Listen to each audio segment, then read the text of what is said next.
네, 안녕하세요. 우리 에듀케이션의 한국지사 마케팅을 담당하고 있는 서상준 원장입니다. 소개 한번 부탁드릴게요. 네, 안녕하세요. 저는 유니버시티 캐나다 웨스트 한국 마켓을 담당하고 있는 김지민 매니저라고 합니다. 네, 반갑습니다. 반갑습니다. 오늘 와주셔서 고맙습니다. 네, 감사합니다. 유니버시티 오브 캐나다 웨스트. 흔히 말해서 저희가 주로 블로그나 인터넷을 통해서 저희가 홍보를 할 때는 그냥 UCW라고 편하게 약어로 부릅니다. 이렇게 약자로 빨리 불러줘야 한국에 계신 그죠. 분들이 익숙해지시잖아요. UCW, 맞아요. UCW가. UCW라고 하시죠. 네.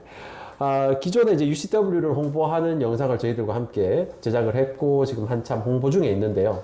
오늘은 조금 뭐 어려운 이야기 말고 좀 쉬운 이야기, 좀 가벼운 이야기로 학교 홍보를 조금 더 해봤으면 좋겠어서 오늘 인터뷰를 진행을 하게 됐습니다. 네. 네. 요즘에 한국에 계신 거죠? 네, 지금은 뭐 코로나 때문에 한국에서 근무를 하고 있습니다. 네.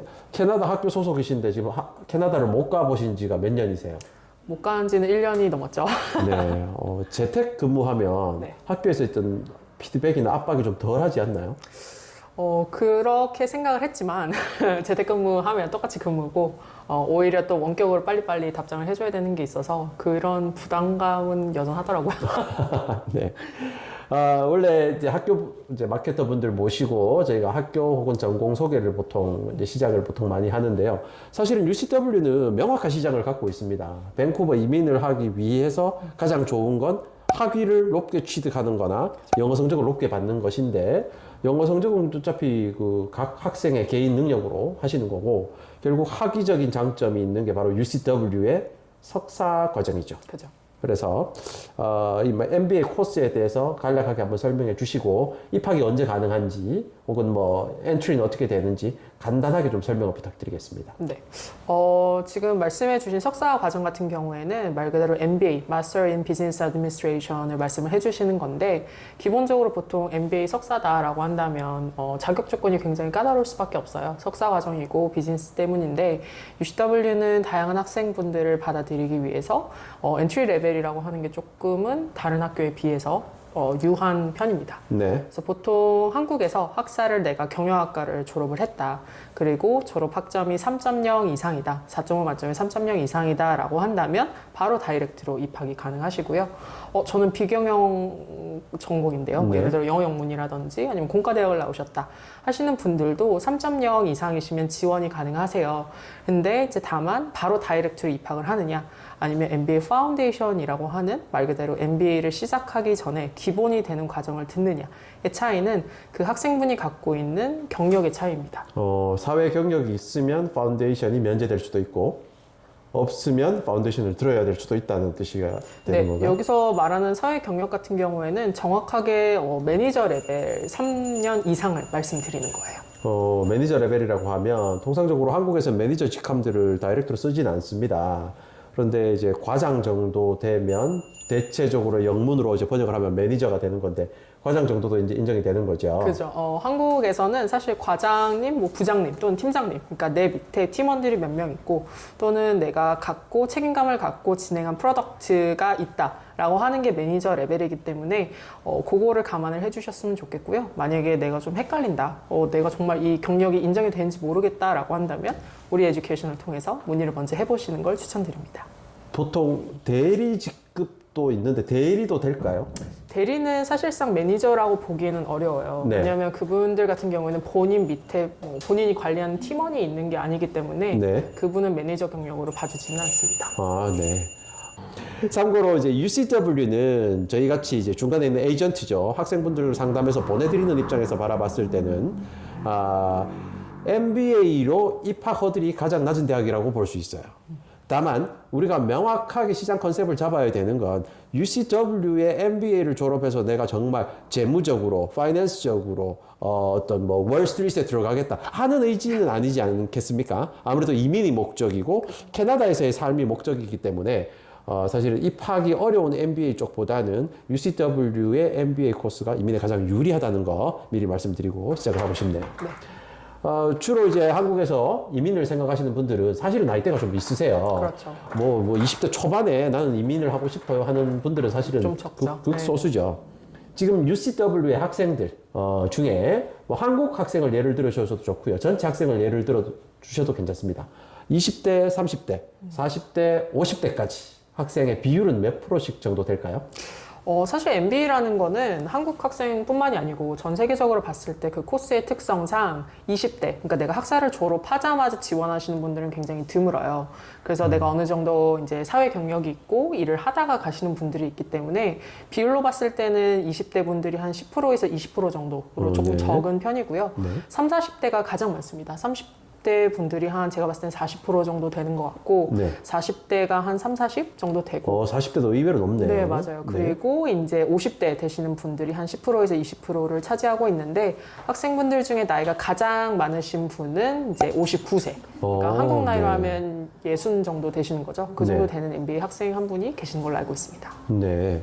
확실히 이제 MBA 코스 자체의 목적이 사회 경력이 있으신 분들, 직장 경력이 있으신 분들이 추가적으로 마케팅이나 비즈니스와 관련된 지식을 추가적으로 함양을 해서 배워서 이를 또 이제 직장에서 활용하기 위한 학위다 보니까 확실히 나이대가 조금 있으시고 네, 맞아요. 어찌 보면 한국에서 준비하신 분들 입장에서는 좀 부담이 덜해요. 왜냐하면 캐나다 이민을 위해서 컬리지나 다른 대학교 이렇게 생각하시는 분들은 내 나이에 컬리지 가서 좀 부끄럽다 네, 맞아요. 하시는 부분이 있는데 확실히 나이대가 같이 비슷한 동년배끼리 공부를 하시니까 익숙한 면이 있겠네요. 네, 맞습니다. 입학도 제가 보기에는 다른 대학들하고 좀 다른 것 같아요. 보통 다른 캐나다의 모든 학교들은 9월, 1월, 5월이 이제 기본이고 사실 5월 학기는 거의 오픈을 하지 않습니다. 9월이 메인 학기, 1월이 이제 서브 학기 정도 되는데 UCW는 입학이 좀 더 자유롭죠. 네. 저희는 지금 입학을 하실 수 있는 시기가 1년에 4번 있어요. 그래서 1월, 4월, 7월, 10월이 있고 아무래도 그 캐나다의 특성상 10월에 학생분들이 가장 많이 놀리기는 하는데요. 그래도 1월 학기, 4월 학기, 7월 학기 거의 비슷한 수준으로 학생분들이 오고 계시고 그나마 뭐 4개 중에 가장 많다라고 한다면 10월 학기를 손꼽을 수 있을 것 같습니다. 10월 학기. 그러면 10월 학기에 시작하시는 분들은 10월 학기, 1월 학기, 4월 학기가 끝나면서 3학기가 이제 끝나는 거고 그렇죠. 졸업을 하기 위해서는 통상적으로 총 몇 학기를 듣게 되나요?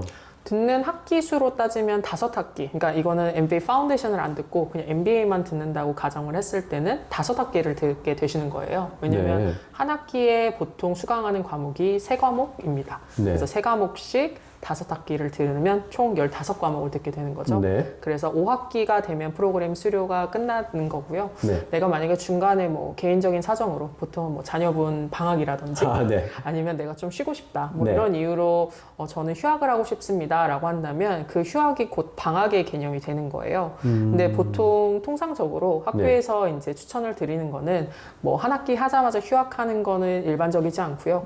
보통 시작하고 3학기 정도는 이어서 공부하고 4번째 터 때 이제 휴학을 하고 쉬는 경우가 많습니다. 네. 그래서 사실은 자녀 무상 교육을 최대한 활용을 하시려면 10월 학기가 가장 좋습니다. 그래서 10월 학기, 1월 학기, 4월 학기까지 들으시면 6월 달에 학기가 끝이 나지 않습니까? 그때 자녀들도 이제 여름 방학이 되거든요. 그래서 자녀들 여름 방학 맞이하고 이제 아버님, 어머님, 부모님 이제 학생도 휴학을 하시는 거죠. 한 달, 3개월이죠. 3개월 방학을 하신 다음에 자녀분들 9학기 이제 학교를 다시 9월 달에 다시 학교로 가게 되고 부모님은 10월 달에 또 학교를 시작하는 네, 맞아요. 이 베스트 옵션이 되는 거죠.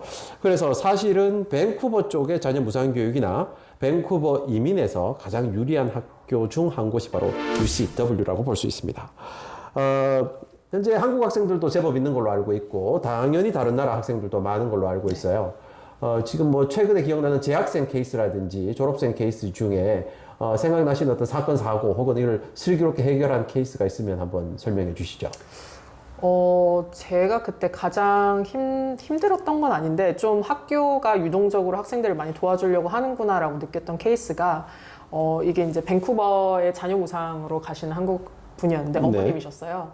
근데 그분이 이제 10월 학기에 시작을 하시는데 자녀 무상 교육을 신청한 교육청에서 재학 증명서를 제출해 달라라고 말씀을 하신 거예요. 네. 근데 보통 자녀 무상 교육 이제 신청을 하면 자녀분들은 9월에 시작을 하니까 8월에 이제 신청을 하려고 했던 거죠. 그렇죠. 그러다 보니까 이게 조금 사실 학교는 규율상 이 학생이 공부를 시작하지 않으면 재학 증명서를 발급해 드릴 수가 없어요. 이는 한국도 마찬가지겠죠. 네, 맞아요. 네. 그러다 보니까 이제 그럼 어떻게 해야 되나? 다른 뭐 교육청에 가서 지원을 해야 되나 이러고 있는 상황이었는데 네. 학교에 이제 부탁을 했어요. 뭐 다른 이유가 아니고 자녀 때문에 그런 거고 이분은 이미 학비도 납부하셨고 이미 밴쿠버에 가 계시다 이런 상황을 설명을 해드렸더니 그럼 학교에서 좀 예외적으로 발급을 해드리겠다라고 해서 빠른 시일 내에 그 데드라인에 맞춰서 재학증명서를 발급을 해드린 경험이 있어요. 네. 그래서 그분은 지금 현지에서 공부 열심히 하고 계시고 네. 자녀분도 학교 다니고 계십니다. 네.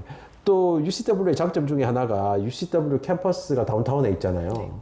그리고 이제 우리가 흔히 말하는 지하철 스카이라인에 인접해 있기 때문에 사실 밴쿠버 어느 지역에 사시더라도 접근이 아주 좋습니다. 그래서 부모님들이 자녀분들 학교 보내고 나서 본인이 등교하시기가 참 편리하다는 거죠. 그래서 자녀분들 학군을 고려한 지역에 머무시면서 본인은 지하철을 이용해서 UCW로 이제 등하교를 주로 하시는데, 자, 일주일에 몇 번 정도 학교 가나요? 학교 가는 거는 사실 학생분이 직접 선택을 하실 수가 있어요. 그러니까 네. 동일한 수업이더라도 뭐 보통은 이제 2번에 나눠서 월수 듣고 화목 듣고 또는 금요일 또는 토요일에 조금 길게 듣는 그런 수업이 있는데 만약에 자녀분을 나는 등하교를 직접 시켜줘야 되는 나이여서 오전은 조금 어렵고 학생 이제 자녀분이 학교에 가 있는 한 뭐 11시부터 3시 사이에 나는 좀 수업을 몰아서 듣겠다라고 한다면 뭐 월화수목 이렇게 수업을 몰아서 들으셔도 되고요. 네. 나는 차라리 뭐 자녀 뭐 이런 문제가 아니고 뭐 개인적으로 일하는 것 때문에 파트타임을 하실 수 있다 보니까 일하는 것 때문에 차라리 아예 오후 늦게나 토요일 날 일을 했으면 좋겠어요. 이러시는 분들도 계시거든요. 네. 그러면 뭐 화목 오후 7시에서 9시까지 수업 들으시고 뭐 토요일 날 수업 들으시고 그런 식으로 유동적으로 본인이 선택이 가능합니다. 그러면 이제 본인이 원하는 시간대, 뭐 100% 그렇게 맞출 수는 없겠지만, 최대한 본인이 원하는 시간대나 본인이 원하는 요일 정도로 셋업이 가능하다는 소리네요. 네, 보통 수업은 뭐 오전 8시부터 오후 9시까지 수업대가 굉장히 다양하고요. 네. 요일도 월요일부터 토요일까지 진행이 되기 때문에 네. 학생분이 본인이 보고 뭐 물론 원장님께서 말씀하신 것처럼 내가 원하는 스케줄이 100% 된다라는 보장을 드릴 수는 없지만 여러 가지 시간대가 제공이 되는 만큼 본인의 선호도에 맞게 선택하실 수 있습니다. 네, 보통 이제 부모님 학생들은 이렇게 많이 하세요. 첫 학기 때는 11시부터 3시 사이에 수업을 이제 보통 신청하시고요. 일주일에 월화수목 정도로 학교를 가세요. 그래서 첫 학기를 그렇게 보내시고 두 번째 학기 때부터는 자녀들도 이제 학교에 적응을 하게 되죠. 밴쿠버 생활에 적응을 하기 때문에 방과 후 수업을 듣게 될 겁니다. 학교 3시에 수업 끝난 이후에 뭔가의 프로그램에 등록을 하고 그 프로그램에 이동하는 거에 해결이 되면 부모님들이 그때부터는 나는 월수만 학교 갈래, 화목만 학교 갈래. 그래서 이제 요일을 줄이죠. 하지만 하루의 시간은 늘어나겠지만 차라리 이제 자녀분이 케어가 가능하시는 분들은 그렇게 셋업을 많이 하시는 게 특성입니다. 이거 정말 악용할 수도 있고 한 방법이라서 제가 이렇게 인터뷰에 편집이 될 수도 있을 것 같은데